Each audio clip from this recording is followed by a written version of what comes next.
Bonjour, aujourd'hui nous nous intéressons au logiciel de carte mentale FreeMind. C'est un logiciel libre, donc gratuit. Vous pouvez le télécharger librement à partir de l'adresse suivante freemind.sourceforge.net. Une fois le logiciel installé, il suffit de le lancer à partir de l'icône FreeMind qui apparaît sur le bureau.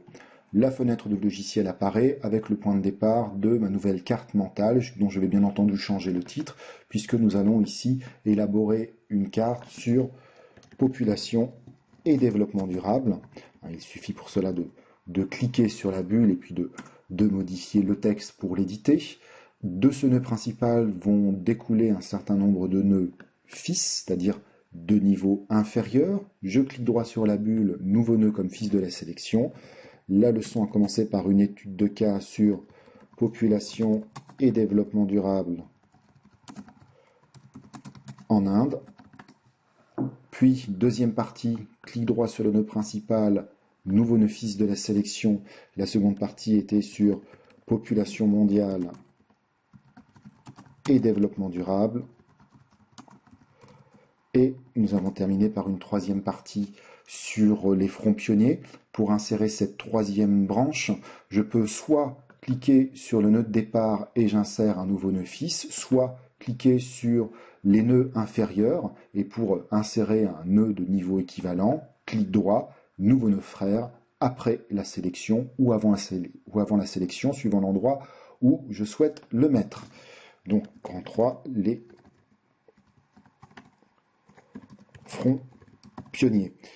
Si l'on se trompe, il est toujours possible de déplacer chacun des éléments. Pour cela, il suffit de positionner le curseur dessus jusqu'à avoir cette quadruple flèche et puis on déplace le nœud pour le situer à l'endroit qui semble convenir le mieux. Ça permet notamment d'aérer quelque peu les cartes mentales. Si je souhaite modifier le texte, eh bien je double-clique sur le nœud et il me suffit ensuite d'éditer tout cela très simplement.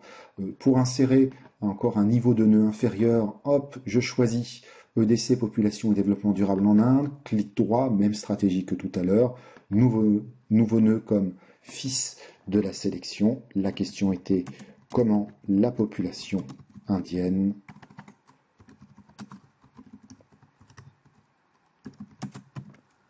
évolue-t-elle, et ensuite il ne me reste plus qu'à enrichir cette carte mentale et bien entendu fichier enregistré pour la sauvegarder. Ici, le titre est donné automatiquement, population et développement. Je clique sur enregistrer. La carte mentale que nous avons commencé tout à l'heure a pris de l'importance. De façon à naviguer plus facilement dans cette carte mentale, il est possible de replier ou de développer les différents nœuds. Par exemple, sur ce premier nœud, il suffit de le sélectionner, puis de cliquer une fois pour replier l'ensemble des branches enfants et je reclique pour déployer. C'est valable pour l'ensemble des nœuds à n'importe quel niveau. Pour pouvoir zoomer, il suffit d'utiliser le zoom personnalisé. Ça va permettre de travailler plus souplement. En sélectionnant à l'extérieur de la carte mentale, je vais pouvoir me déplacer et naviguer à l'intérieur de la carte mentale. Et si jamais je souhaite la réafficher en entier, il suffit de cliquer sur Affichage, Ajuster à la page. Il est possible aussi, grâce au logiciel FreeMind, de souligner l'importance de certains nœuds ou de certaines branches. Pour cela, on sélectionne le nœud concerné. Il va être possible d'agrandir ce nœud, de passer le texte en gras, en italique, voire même de modifier sa police de caractère. Ici, nous avons un nœud de premier niveau. Nous avons passé en grosseur 18, ce que nous allons faire sur les autres nœuds de premier niveau. Il est possible aussi de jouer sur les couleurs. On sélectionne le nœud, clic droit, et nous allons modifier sa mise en forme. La couleur du nœud va devenir la couleur rouge. Et il est possible aussi de modifier la couleur de fond du nœud. Mise en forme, là aussi. Couleur de fond du nœud, nous allons utiliser une couleur légèrement orangée. Et voilà mon nœud qui apparaît de façon beaucoup plus claire. il est possible aussi de marquer l'importance, de souligner l'importance de certains nœuds en insérant des petites icônes. L'icône, par exemple, attention. Ici, il s'agit de la première étape de la réflexion, donc un petit 1. La deuxième étape de la réflexion, un petit 2.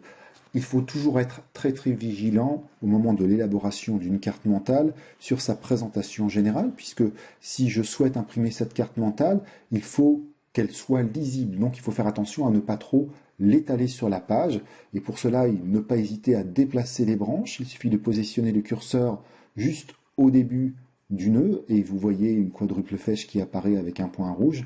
Et cela va permettre de déplacer la place du nœud. Alors bien entendu, c'est l'ensemble de l'arbre qui se déplace. Et ici, il est possible, voilà, de changer la place du nœud de façon à resserrer un tout petit peu la présentation.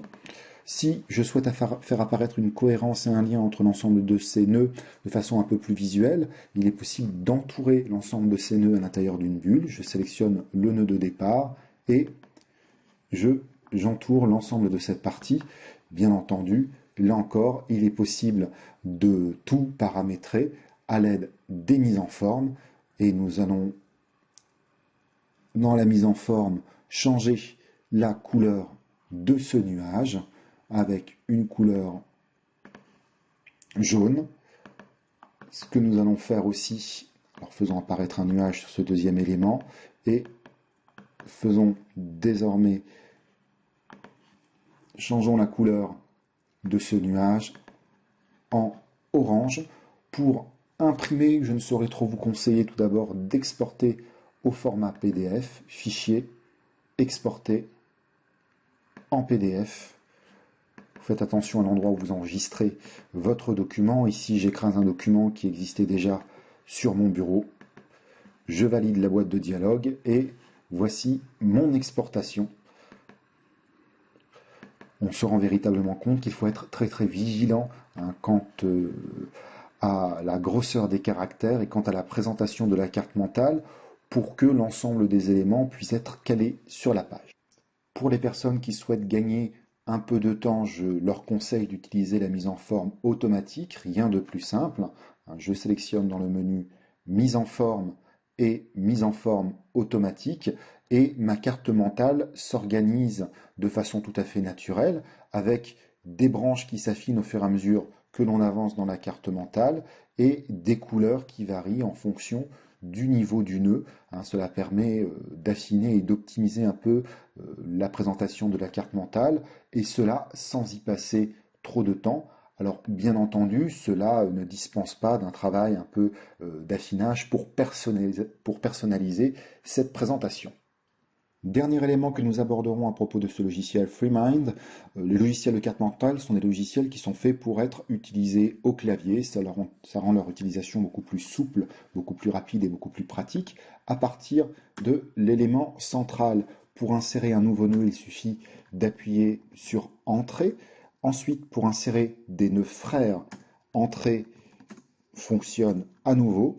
Et si à partir de ces différents nœuds, je souhaite insérer un nœud enfant, il suffira d'utiliser la touche Insert du clavier et tout ceci peut être reproduit un nombre incalculable de fois pour insérer des nœuds frères ou des nœuds enfants. Si je souhaite naviguer à l'intérieur de cette carte mentale, eh bien, il suffit d'utiliser les flèches directionnelles, la suppression d'un nœud pouvant être faite uniquement avec la touche Supr. Il suffit ensuite de valider.